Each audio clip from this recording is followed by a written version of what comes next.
Euskadiko Parke Teknologikoko presidentea, agintari eta enpresako ordezkari guztioi, egunon. 2 urte pasa dira, Bizkaiko Parke Teknologikoa Ezkerraldea Meatzaldeako obrak zabaldu eta hasi genituela. 2018ko apirila izan zen eta eremu hau ez zegoen gaur bezain egokituta eta dagoeneko ikusten dugu parkea martxan dela. Egokitzapen lanak aurrera doaz eta eremu honetan estrategikoa izango den eraikinaren obrarako lehenengo harria jartzeko eguna iritsi zaigu. 2021ko otsailaren 15 gaur, Covida dela eta begibistan dugu, ekitaldi murriztua eta mugatua egitea erabaki dugula. 2 arrazoi nagusi ditugu eraikin berri honen garrantzia azpimarratzeko. Lehenengoa, Ezkerraldea Meatzaldeako parkearen eraikin nagusia izango dela. Eta bigarrena, eraikin honetan, etorkizuneko energia ikertuko den gunea egongo dela. Energy Intelligence Center izeneko ekimena bertan jaio eta bertan garatuko degulako. Erakundeen arteko lankidetza izango da. Eusko Jaurlaritza eta Bizkaiko Foru Aldundiaren eskutik. Eta lankidetza hau gainera publiko eta pribatuen artekoa ere izango da. Hori oinarri hartuta proiektu estrategikoa garatuko dugu guztion artean. Horregatik ditugu hemen gurekin AMPO, Petronor, Tubacex, Tubos Reunidos eta Vicinay enpresetako ordezkariak. Jon Gorrotxategi, Emiliano López Atxurra, Jesus Esmoriz, Francisco Irazusta eta Borja Vicinay. Eskerrik asko hemen gurekin izateagatik eta herri proiektu honekin eta proiektu garrantzitsu honekin duzuen konpromisoagatik. Hoy procedemos a un acto simbólico que es el inicio de una obra que va a ser relevante para el futuro energético de Euskadi.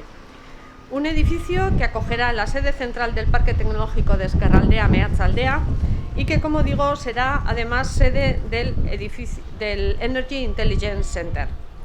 Es un edificio que se ha proyectado como un espacio flexible, que va a desarrollar conocimiento tecnológico y proyectos de I+D+I con 4 líneas de trabajo relacionadas, todas ellas con la transición energética: el vehículo eléctrico, el hidrógeno, las energías renovables y el oil and gas. Contará con una superficie útil de aproximadamente 19.000 metros cuadrados y contará con una inversión conjunta de casi 40 millones de euros. La mitad de ellos aproximadamente serán dedicados al edificio y la otra mitad serán dedicados al equipamiento del Energy Intelligence Center. Se prevé que esta obra esté culminada para otoño del 2022, es decir, el año que viene estaremos viendo este edificio y esta actuación como una realidad. El Energy Intelligence Center ocupará la zona central y el extremo este del edificio, con casi 8.000 metros cuadrados distribuidos en 4 plantas. Y la sede central del parque ocupará el extremo oeste, con aproximadamente 5.500 metros cuadrados y albergará tanto la sala de reuniones, conferencias o espacios polivalentes. Besterik gabe eta osasun neurriak zorrotz mantenduz, gaurko ekitaldi simbolikoarekin jarraituko dugu. Lehen harriaren ohiko ekitaldi simbolikoa beste modu bateran egingo dugu gaurkoan. Mailan ikusten duzue, kutxa honetan dagoeneko 4 gauza sartu ditugula. Gaurko egunkariak, txanponak, eraikinaren plan teknikoa eta ekitaldi honen akta. Eta ondoren, aldun nagusiak eta lehendakariak hartuko dute hitza, beraien proposamenak eta beraien aipamenak egin ahal izateko. Lehendakaria, Aldun Nagusia, zuen unea da. Eskerrik asko. Bizkaiko Aldun Nagusi jauna, Abanto Zierbenako alkate Andrea,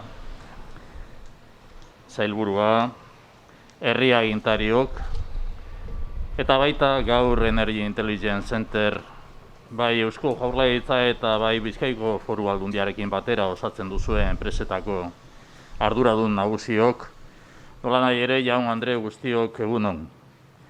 Eta eskerrik asko denoi proiektu honetan auzolanaren indarra erakusteagatik. Energy Intelligence Center energiaren arloan Euskadi nazioarteko erreferentzia polo gisa kokatzeko proiektua da. Herri helburu bikoitzari erantzuten dio. Trantsizio energetiko eta ekologikoa aukera bihurtzea eta industria lehiakortasunaren erronkan aurrera egitea eraldaketa teknologiko eta digitalaren bidez. Energy Intelligence Center es un proyecto dirigido a posicionar Euskadi como polo de referencia internacional en la energía. Se integra en un doble objetivo de país: convertir la transición energética y ecológica global en una oportunidad y avanzar en el reto de la competitividad industrial a través de su transformación tecnológica y digital. Los instrumentos de nuestra política económica están al servicio de este objetivo. El presupuesto 2021 incrementa los recursos para la inversión pública y el impulso a los nuevos sectores de actividad. El programa Berpiztu prioriza la reactivación económica y la recuperación del empleo.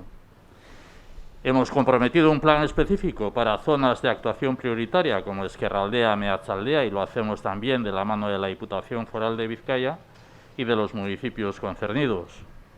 El programa Euskadi Next integra los proyectos estratégicos en energía y economía circular, y el Consejo Vasco de Finanzas ha confirmado las previsiones de cara a este primer año de recuperación post-pandemia. Vivimos momentos de dificultades, primero por la pandemia y su afección a la salud pública, también por sus consecuencias en la actividad económica y el empleo. Hoy demostramos que estamos trabajando juntos en una misma estrategia económica, esto es, auzolana para ganar competitividad y nuevas oportunidades. El sector industrial de la energía es básico en la economía vasca. Un sector con luces y sombras, con oportunidades y amenazas.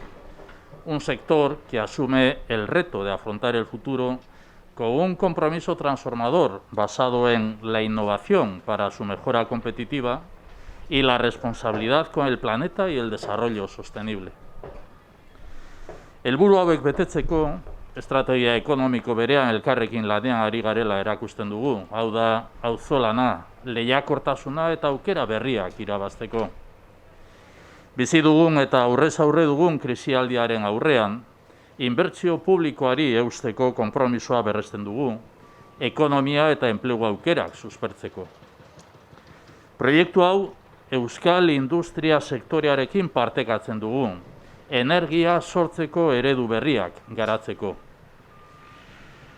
Energy Intelligence Center va a ser el elemento tractor del Parque Tecnológico de Ezkerraldea-Meatzaldea, destinado a la investigación y la innovación en ámbitos de futuro como el hidrógeno y otras soluciones energéticas alternativas y sostenibles, nichos de futuro en los que Euskadi se juega mucho. Contamos, como decía el diputado general de Vizcaya, con empresas, iniciativa y consenso institucional que nos animan a defender y recabar los apoyos necesarios. Vengan o no, Euskadi impulsará iniciativas transformadoras y proyectos energéticos y estratégicos porque queremos construir futuro. Un futuro económicamente competitivo y socialmente cohesionado. Competitividad y cohesión. Dos necesidades en Ezkerraldea, Meatzaldea, una zona de actuación prioritaria en nuestro programa. Esta va a ser la misión del nuevo parque tecnológico, impulso y reactivación económica y social de toda la comarca. Estimamos que cuando el parque de Ezkerraldea-Meatzaldea se encuentre a pleno rendimiento, acogerá más de 50 empresas, generará 2.000 empleos directos y registrará una facturación de más de 800 millones de euros. Resultados de futuro con esfuerzo del presente. Amaitzera noa. Zentro berri honetan, Eusko Jaurlaritzak eta Bizkaiko Foru Aldundiak 19 milioi euroko inbertsioa egingo dugu. Proiektua aitzindaria da eta abanguardiako eraikin bat izango du. Eraikin honen diseinuaren helburua karbonoa aztarna murriztea eta trantsizio energetikoaren eredu berrira egokitzea izango da. Esta primera piedra acoge una ambición: lograr situar a Euskadi como polo de referencia internacional en la energía, contribuyendo a consolidar la competitividad del sector y la presencia global de nuestras empresas. Somos conscientes de que solo trabajando juntos lo vamos a conseguir. Por eso este centro se ubica en un parque tecnológico y este parque en una comarca y un país de experiencia y vocación industrial. Gaur jartzen dugun lehen harri horrek helburu bat jasotzen du: Euskadi energiaren arloan nazioarteko erreferentzia polo izatea. Horretarako sektorealen lehiakortasuna eta gure enpresen presentzia globala sendotzen laguntzen jarraitu behar dugu. Eskerrik asko eta zorionak gaurko egun honetan.